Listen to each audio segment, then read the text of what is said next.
ஓசை வரும் பர்வதத்துக்கு நேராக என் கண்களை ஏறெடுக்கிறேன். வானமும் பூமியும் உண்டாக்கின தேவனிடத்திலிருந்து எனக்கு ஒத்தாசை வருகிறதா இருக்கிறது. ஹalleluya ஹalleluya ஹalleluya. பாருங்க, எல்லாரும் என்ன பண்றாங்க சிஸ்டர்? பயந்துட்டாங்க. ஓ சிங்க கெபில போட்டா என்ன நடக்கும்? நான் செத்துருவேன், என் குடும்பம் என்ன ஆகும், என் பிள்ளைகள் என்ன ஆவாங்க, ஐயோ நான் என்ன ஆவ அப்படின்னு பயந்துட்டாங்க. ஆனா தானியேலுக்கு ஒரு நம்பிக்கை இருந்துச்சு, கர்த்தர் என்னை கைவிட மாட்டார், ஏன்னா கர்த்தரே நம்பி இருக்கிறவன்.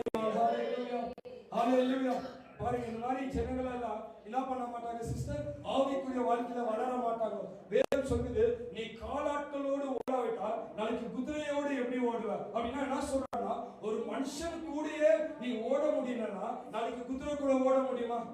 ஓட முடியுமா? அப்படின்னா இப்போ இருக்கிற பிரச்சனையே உன்னால சமாளிக்க முடியல, இப்போ இருக்கிற சின்ன சின்ன வார்த்தைக்கே உன்னால ஜெபிக்க முடியலன்னா நாளைக்கு பெரிய பெரிய பிரச்சனை வந்தா எப்படி உன்னால